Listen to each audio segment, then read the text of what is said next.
بسم الله الرحمن الرحيم.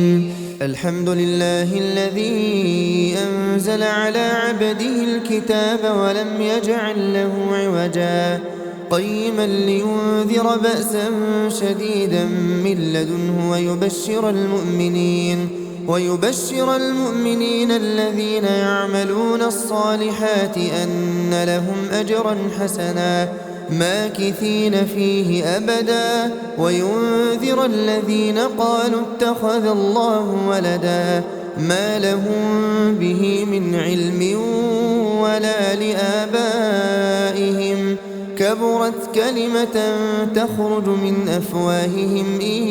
يقولون إلا كذبا فلعلك باخع نفسك على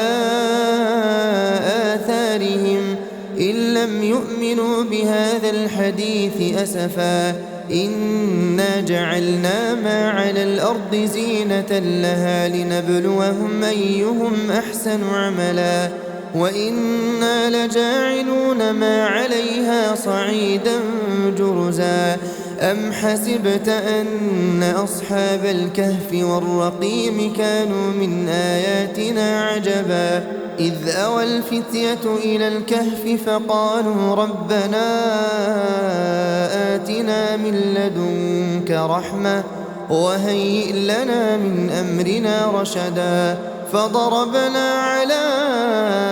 آذانهم في الكهف سنين عددا ثم بعثناهم لنعلم أي الحزبين أحصى لما لبثوا أمدا نحن نقص عليك نبأهم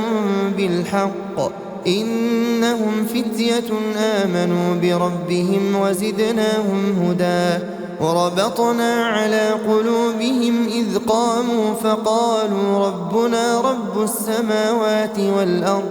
لن ندعو من دونه إلها لقد قلنا إذا شططا هؤلاء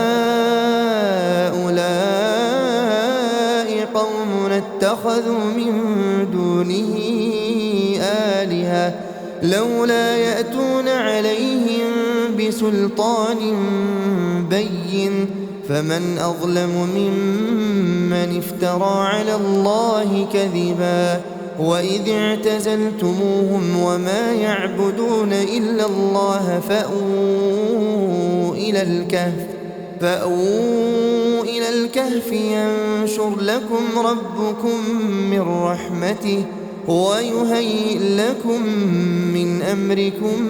مرفقا وترى الشمس إذا طلعت تزاور عن كهفهم ذات اليمين وإذا غربت تقرضهم ذات الشمال وهم في فجوة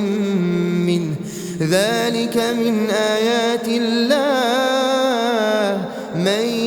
يهد الله فهو المهتد ومن يضلل فلن تجد له وليا مرشدا وتحسبهم أيقاظا وهم رقود ونقلبهم ذات اليمين وذات الشمال وكلبهم باسط ذراعيه بالوصيد لو اطلعت عليهم لوليت منهم فرارا ولملئت منهم رعبا وكذلك بعثناهم ليتساءلوا بينهم قال قائل منهم كم لبثتم قالوا لبثنا يوما أو بعض يوم قالوا ربكم أعلم بما لبثتم فابعثوا أحدكم بورقكم هذه إلى المدينة فلينظر أيها أزكى طعاما فليأتكم برزق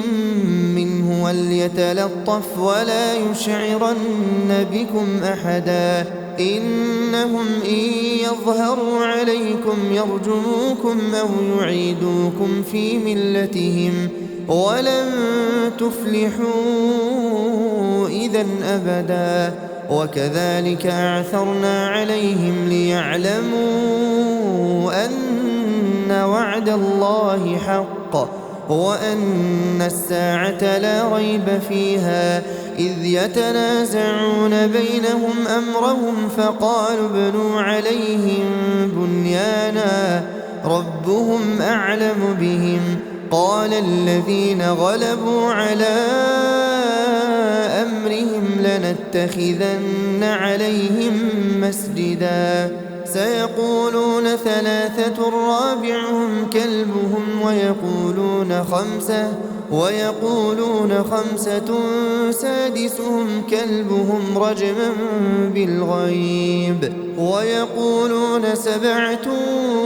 وثامنهم كلبهم قل ربي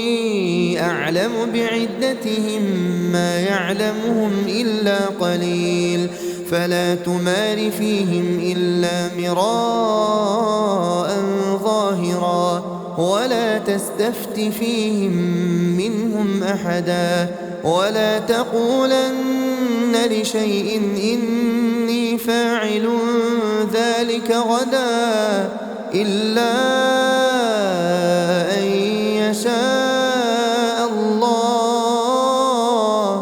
واذكر ربك إذا نسيت وقل عسى أن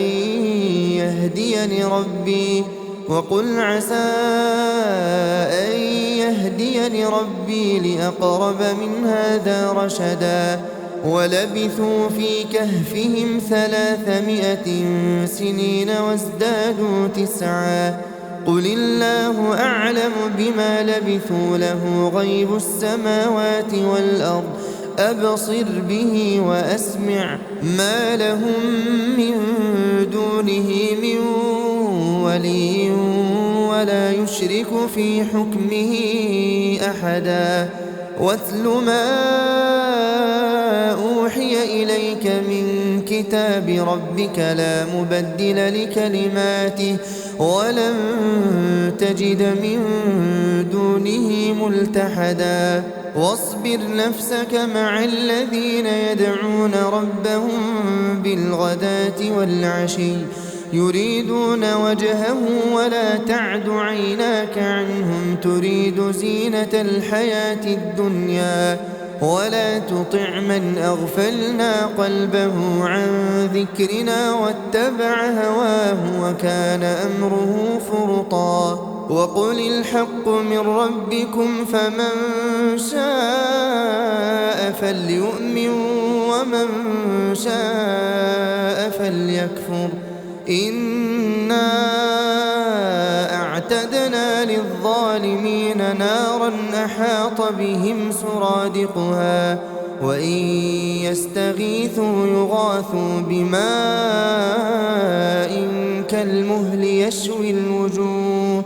بئس الشراب وساءت مرتفقا إن الذين آمنوا وعملوا الصالحات إنا لا نضيع أجر من أحسن عملا أولئك لهم جنات عدن تجري من تحتهم الأنهار يحلون فيها من أساور من ذهب ويلبسون ثيابا خضرا من سندس واستبرق متكئين فيها على الأرائك نعم الثواب وحسنت مرتفقا واضرب لهم مثل الرجلين جعلنا لأحدهما جنتين من أعناب وحففناهما بنخل وجعلنا بينهما زرعا كلتا الجنتين آتت أكلها ولم تظلم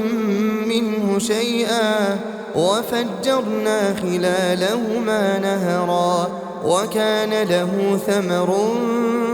فقال لصاحبه وهو يحاوره أنا أكثر منك مالا وأعز نفرا ودخل جنته وهو ظالم لنفسه قال ما أظن أن تبيد هذه أبدا وما أظن الساعة قائمة ولئن رددت إلى ربي لأجدن خيرا منها منقلبا قال له صاحبه وهو يحاوره أكفرت بالذي خلقك من تراب ثم من نطفة ثم سواك رجلا لكن هو الله ربي ولا أشرك بربي أحدا ولولا إذ دخلت جنتك قلت ما شاء الله لا قوة إلا بالله إن ترني أنا أقل منك مالا وولدا فعسى ربي أن يؤتيني خيرا من جنتك ويرسل عليها حسبانا من السماء فتصبح صعيدا زلقا أو يصبح ماؤها غورا فلن تستطيع له طلبا وأحيط بثمره فأصبح يقلب كفيه على ما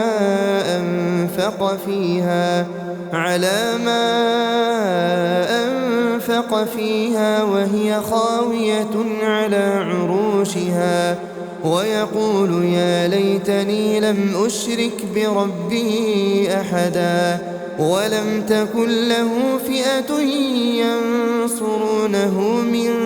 دون الله وما كان منتصرا هنالك الولاية لله الحق هو خير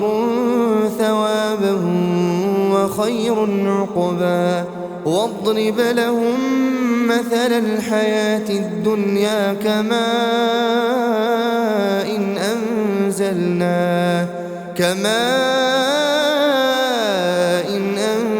أنزلناه من السماء فاختلط به نبات الأرض فأصبح هشيما تذروه الرياح وكان الله على كل شيء مقتدرا المال والبنون زينة الحياة الدنيا والباقيات الصالحات خير عند ربك ثوابا وخير أملا ويوم نسير الجبال وترى الأرض بارزة وحشرناهم فلم نغادر منهم أحدا وعرضوا على ربك صفا لقد جئتمونا كما خلقناكم أول مرة بل زعمتم أن لن نجعل لكم موعدا ووضع الكتاب فترى المجرمين مشفقين مما فيه ويقولون يا ويلتنا ما لهذا الكتاب لا يغادر صغيرة ولا كبيرة إلا أحصاها ووجدوا ما عملوا حاضرا ولا يظلم ربك أحدا وإذ قلنا للملائكة اسجدوا لآدم فسجدوا إلا إبليس كان من الجن ففسق عن أمر ربه أفتتخذونه وذريته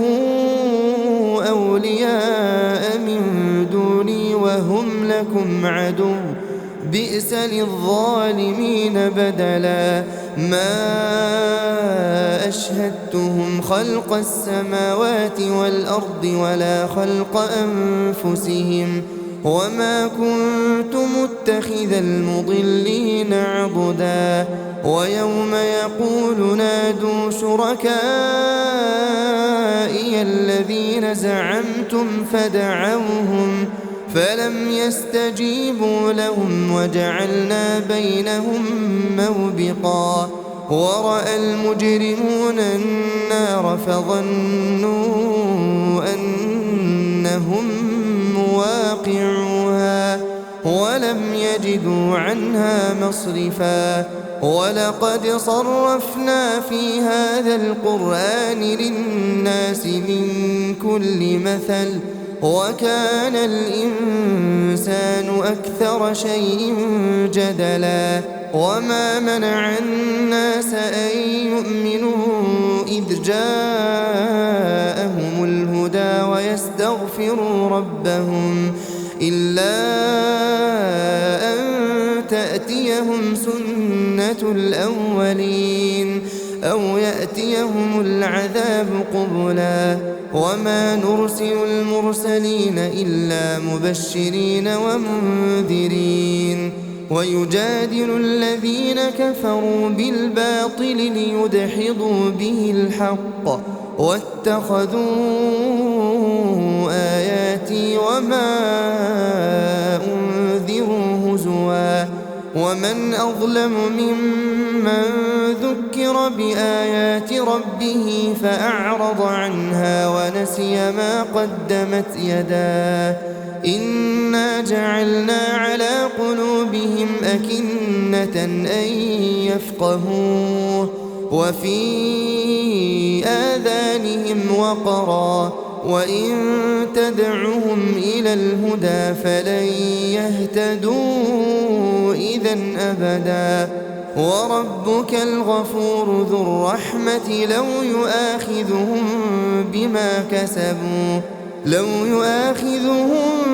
بما كسبوا لعجل لهم العذاب بل لهم موعد لن يجدوا من دونه موئلا وتلك القرى أهلكناهم لما ظلموا وجعلنا لمهلكهم موعدا وإذ قال موسى لفتاه لا أبرح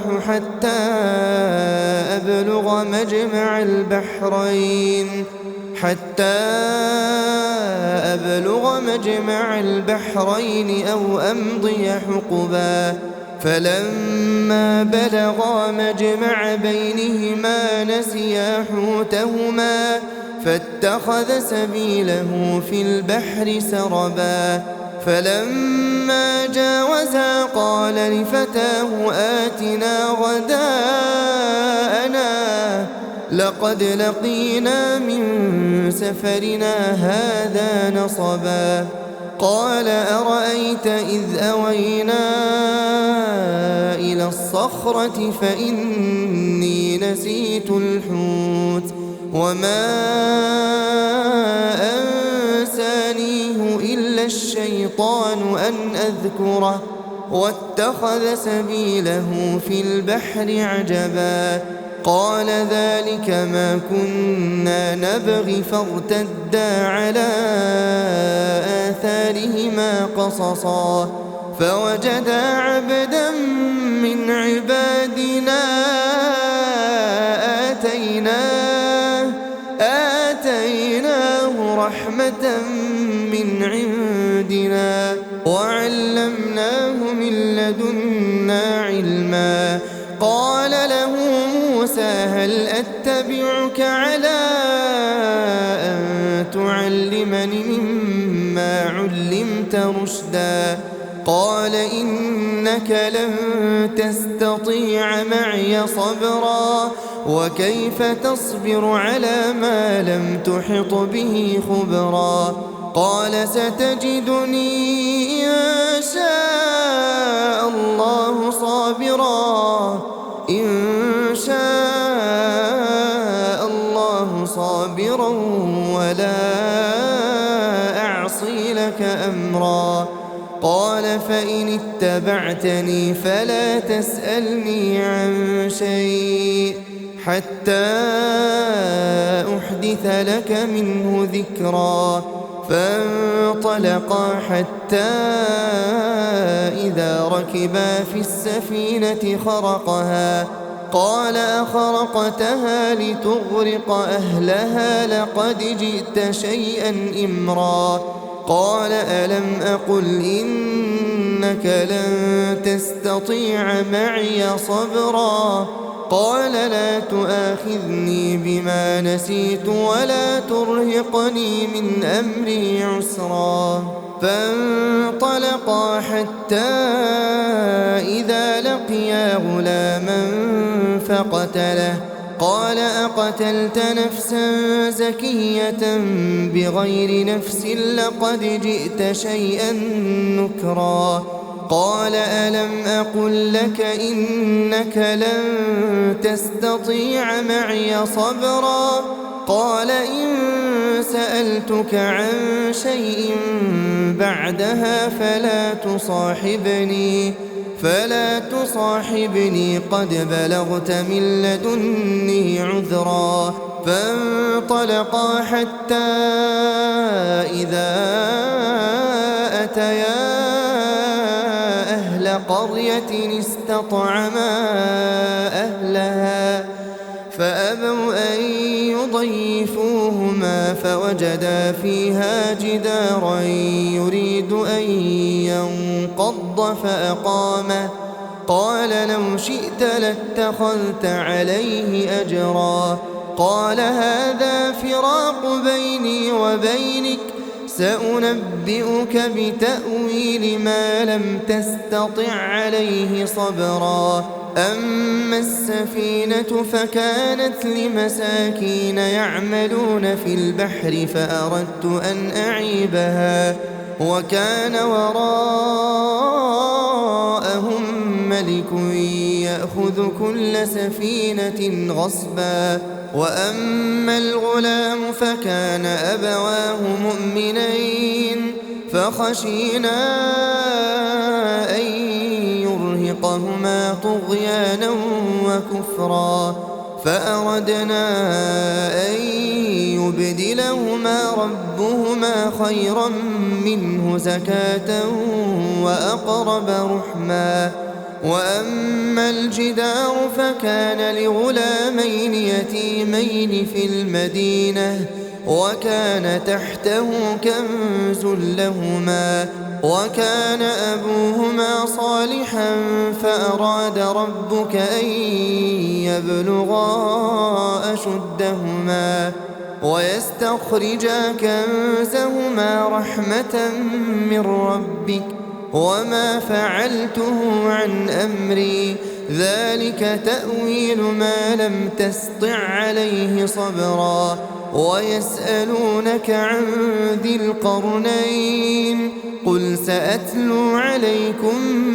منه ذكرا. إنا مكنا له في الأرض وآتيناه من كل شيء سببا فأتبع سببا حتى إذا بلغ مغرب الشمس وجدها تغرب في عين حمئة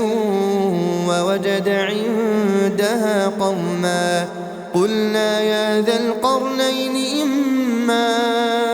أن تعذب وإما أن تتخذ فيهم حسنا. قال أما من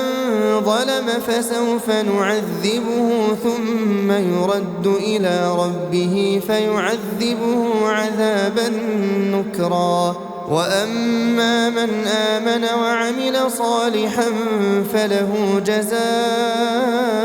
الحسنى وسنقول له من أمرنا يسرا. ثم أتبع سببا حتى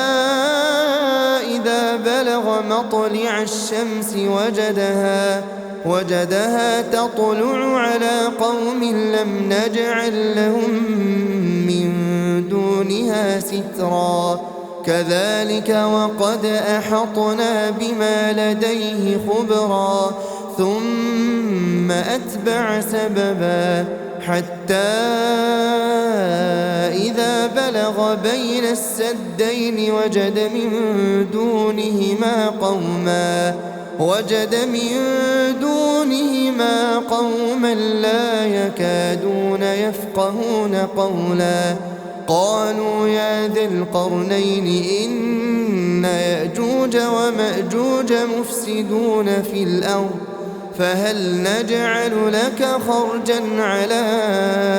أن تجعل بيننا وبينهم سدا قال ما مكني فيه ربي خير فأعينوني بقوة أجعل بينكم وبينهم ردما آتوني زبر الحديد حتى إذا ساوى بين الصدفين قال انفخوا حتى إذا جعله نارا قال آتوني أفرغ عليه قطرا فما استطاعوا أن يظهروه وما استطاعوا له نقبا قال هذا رحمة من ربي فإذا جاء وعد ربي جعله دكاء وكان وعد ربي حقا وتركنا بعضهم يومئذ يموج في بعض ونفخ في الصور فجمعناهم جمعا وعرضنا جهنم يومئذ للكافرين عرضا الذين كانت أعينهم في غطاء عن ذكري وكانوا لا يستطيعون سمعا أفحسب الذين كفروا أن يتخذوا عبادي من دوني أولياء إنا أعتدنا جهنم للكافرين نزلا قل هل ننبئكم بالأخسرين أعمالا الذين ضل سعيهم في الحياة الدنيا وهم يحسبون أنهم يحسنون صنعا أولئك الذين كفروا بآيات ربهم ولقائه فحبطت أعمالهم فلا نقيم لهم يوم القيامة وزنا ذلك جزاؤهم جهنم بما كفروا واتخذوا آياتي ورسلي هزوا إن الذين آمنوا وعملوا الصالحات كانت لهم جنات الفردوس نزلا خالدين فيها لا يبغون عنها حولا قل لو كان البحر مدادا لكلمات ربي لنفد البحر قبل أن تنفد كلمات ربي ولو جئنا بمثله مددا قل إنما أنا بشر مثلكم يوحى إلي أنما إلهكم إله واحد فمن كان يرجو لقاء ربه فليعمل عملا